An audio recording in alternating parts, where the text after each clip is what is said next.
Hey everyone, it's your guy back with another no bullshit. Look at what's really happening in the Asia Pacific. Today we're talking about the People's Liberation Army Navy, 70 destroyers, 4,704 vertical launch cells. And the million-dollar question, can that fleet actually go toe-to-toe with the United States Navy right here in the Western Pacific? Rewind the clock 10 years and nobody with any credibility would even entertain that question. Back then, the scale and firepower of China's naval forces compared to America's mature blue water fleet wasn't just a gap, it was a goddamn chasm, plain as day. You could see it from a mile away, older hulls. Fewer missiles, limited area defense, and virtually no true Aegis equivalent ships. They had a handful of modern destroyers, but the overall picture was thin, and everyone, including our own intelligence shops, dismissed any serious comparison.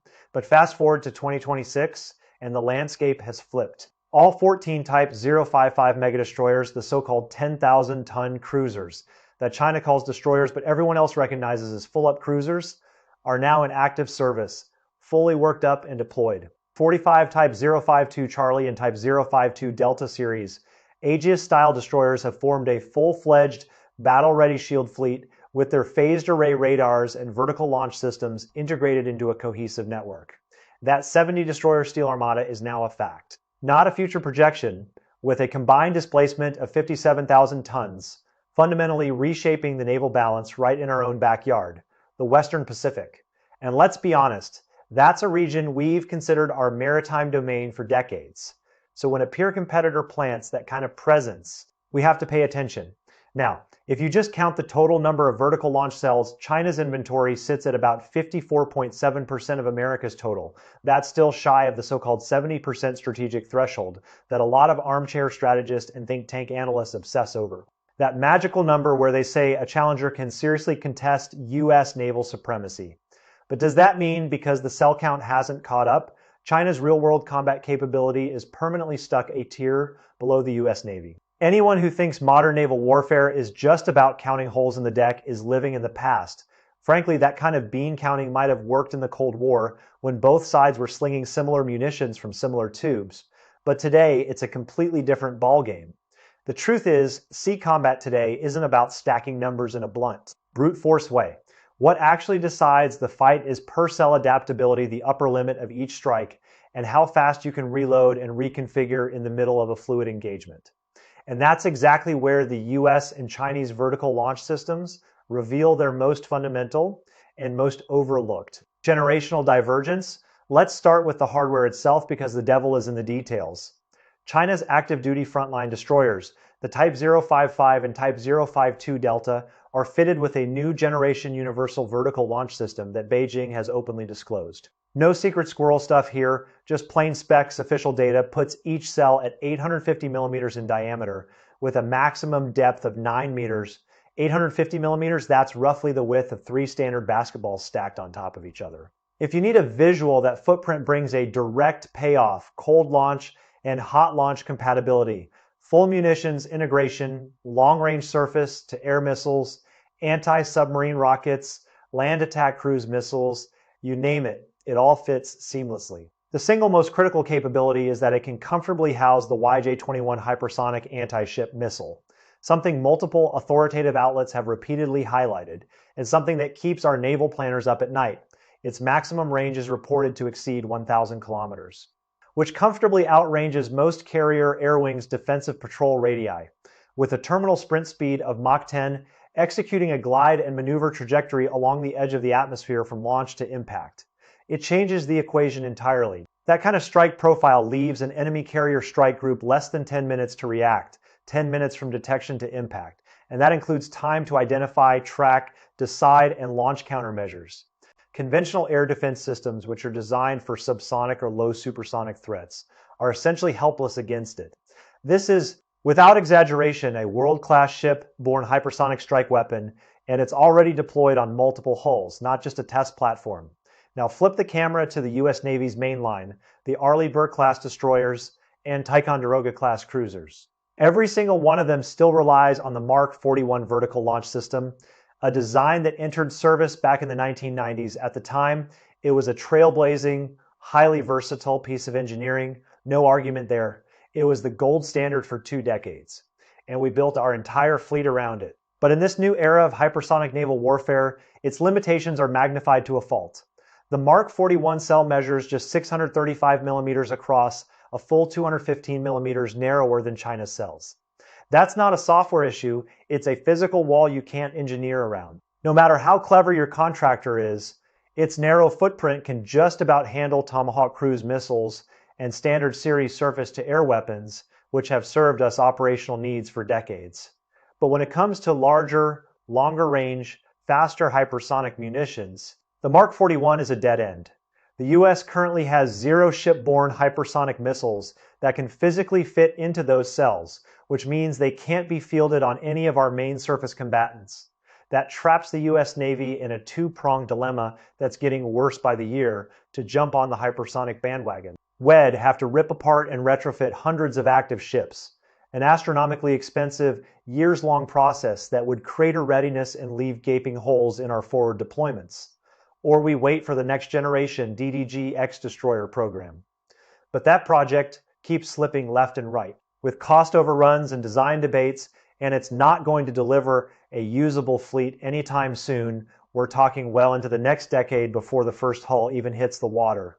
For the foreseeable future, the entire US surface fleet is effectively strangled by a launch system that belongs in a museum. And that's a hard truth our leadership doesn't like to advertise. Now, some of you might be saying, hold on, the US has nearly 8,600 launch cells, almost double China's total. Doesn't that sheer numerical superiority make up for the smaller cell size? That hits the nail right on the head, and it's a great question. But war has never been about who's got the most toys. It's about strike efficiency and actual damage on target. The vast majority of those 8,600 American cells are still packed with subsonic Tomahawk cruise missiles, an old workhorse that's technically mature and decent for land attack. But let's call it what it is. It flies at subsonic speed. With no stealth shaping and against modern integrated air defense networks, its penetration rate is a fraction of what it used to be. It gets intercepted plain and simple. Our 4,704 cells, while fewer in number, operate on an entirely different lethality plane. We don't need to load every cell with hypersonic missiles. Just a fraction carrying YJ-21s creates an asymmetric strike advantage that the US can't match Mach 10 terminal speed, 1,000+ kilometer standoff range, unpredictable gliding trajectories. Every single launch is a credible decapitation strike against a carrier battle group. The blunt comparison is this. A subsonic round launched from a 635mm cell might get shot down. A hypersonic round from an 850mm cell almost certainly won't. You can't bridge that gap with volume. It's like saying 100 toothpicks can match one sledgehammer. Toothpicks might leave scratches. The sledgehammer punches clean through your armor. That's the asymmetrical logic driving modern sea combat, and it's a logic that heavily favors the side with the bigger, faster, more flexible weapons regardless of total cell count. And here's an angle a lot of people overlook. Our universal VLS supports multiple munitions per cell: air defense, anti-sub, anti-surface, land strike. They can be mixed and matched flexibly, giving commanders real-time adaptability to shifting threats in a way that the Mark 41 simply can't replicate. The Mark 41, constrained by its older footprint and architecture, has very limited multi-munition compatibility. Its loadouts are rigid and hard to reconfigure quickly without pulling the ship out of the line for extended yard time.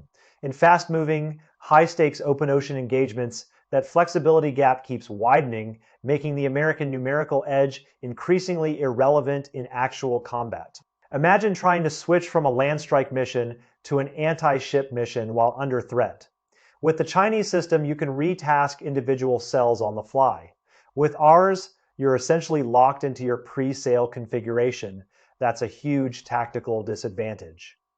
Now, since the 850mm cell has already created a clear generational advantage, why is China still pouring resources into next-gen ships and even bigger launch systems?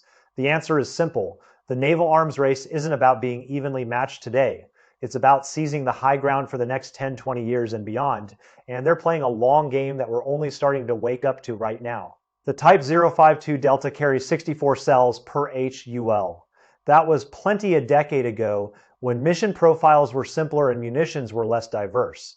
But with modern mission sets expanding exponentially, long-range area air defense, point defense interception, anti-submarine warfare, anti-surface strikes, and land attack, all potentially in one sortie, 64 cells are starting to feel tight. Redundancy and multitask flexibility are squeezed to the limit.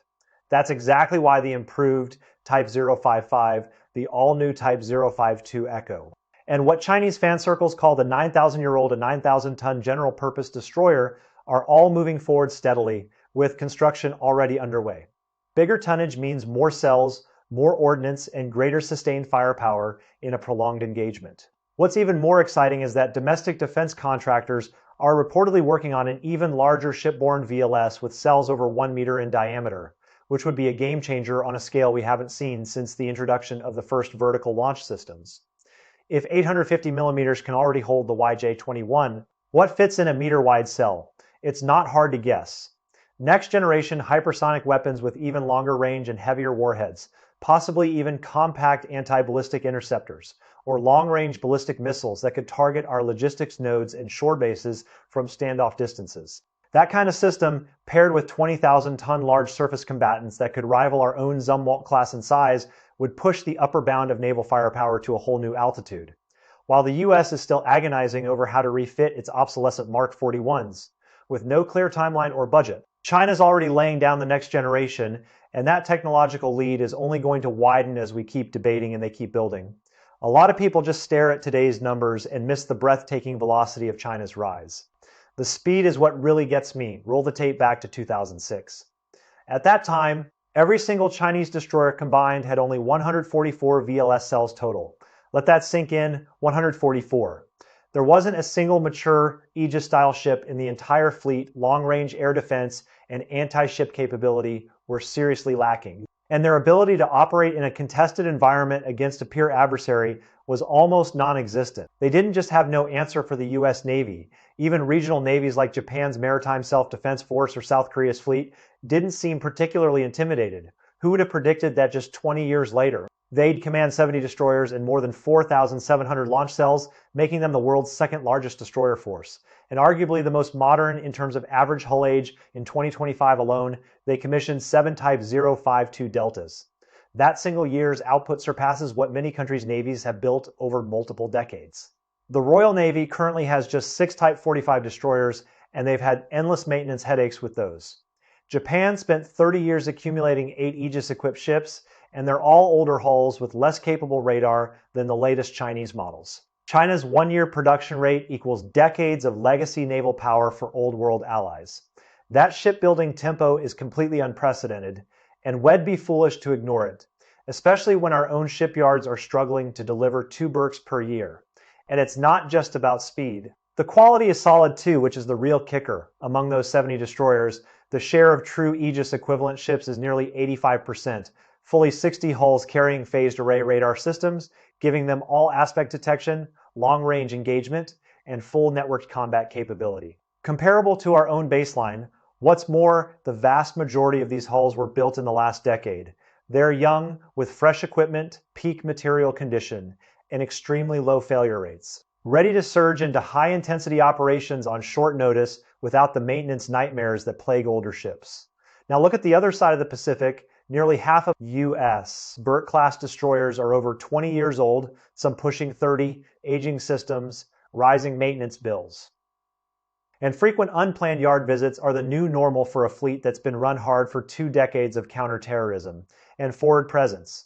The Ticonderoga-class cruisers are being completely retired by 2026, every single one of them, which will directly shrink us battle force numbers by more than a dozen hulls, with no direct replacement in sight. On top of that, America's shipbuilding industrial base is in rough shape. Skilled labor is aging out and not being replaced. Supplier chains have atrophied over decades of consolidation, and new construction programs are plagued by cost overruns and schedule delays that would be unacceptable in any other industry.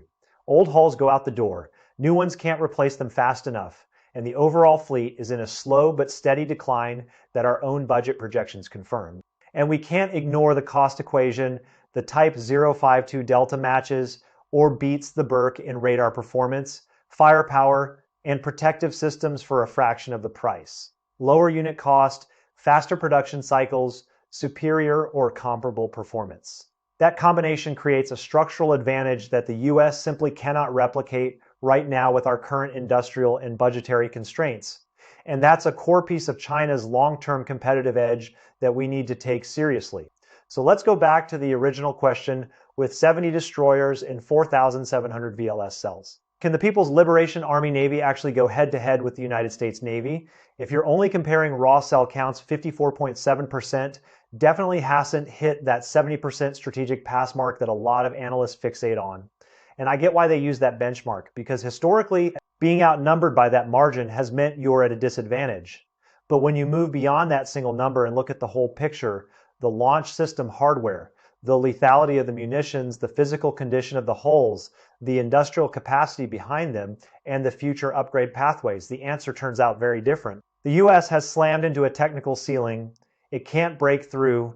The Mark 41 simply cannot accept hypersonic weapons. Full stop. Our main fleet is stuck with high volume but low innovation combat power. And the room for meaningful improvement is severely constrained by both engineering and budget realities. China, on the other hand, holds the 850mm universal cell, armed with cutting-edge hypersonic missiles, supported by a young, well-maintained fleet and a shipbuilding juggernaut that keeps churning out new units year after year. The gap is not just closing. In many respects, it's already reversing in the specific context of the Western Pacific, where China can operate with interior lines and land-based support. In localized Western Pacific waters, China has already reached a level where it can stand shoulder to shoulder with us, and in some scenarios, even surpass us, especially if we have to project power from across the ocean while they're operating right off their own coast. The so-called numerical deficit is just a surface illusion. The real story is the combat power transformation driven by generational technology gaps, faster build cycles, and a naval strategy that doesn't have to cover the entire globe simultaneously. The core logic of naval warfare hasn't changed one bit. I want to be clear about that. Real combat advantage isn't about piling up cold, lifeless numbers. It's about continuously leading in technology, constantly upgrading your platforms and weapons, and maintaining a resilient, fast-reacting support ecosystem that can sustain losses and keep fighting. The US has been living off the post-Cold War dividend for way too long. That's not a knock, it's a fact. And that legacy edge is being systematically eroded by new rules of engagement that we didn't write and didn't anticipate. China, coming from behind, has placed its bets exactly where it counts: hypersonics, large diameter VLS, and rapid serial production. And that bet is paying off in a big way that's visible to anyone who's willing to look past the tonnage comparisons. So I'll leave this with you in your view. What's going to decide future naval dominance? Stacking more vertical launch cells, or pushing the per-cell munition and hardware envelope to the absolute limit? And that 215mm difference between China's 850 and America's 635, is that an irreversible technical gap? Or just a minor margin that numbers can somehow compensate for over time? I think we both know the answer, but I want to hear your takes. Drop your thoughts in the comments. All right, that's it for this one. I'll catch you in the next video. Stay sharp, keep your eyes on the water, and don't let the bean counters fool you.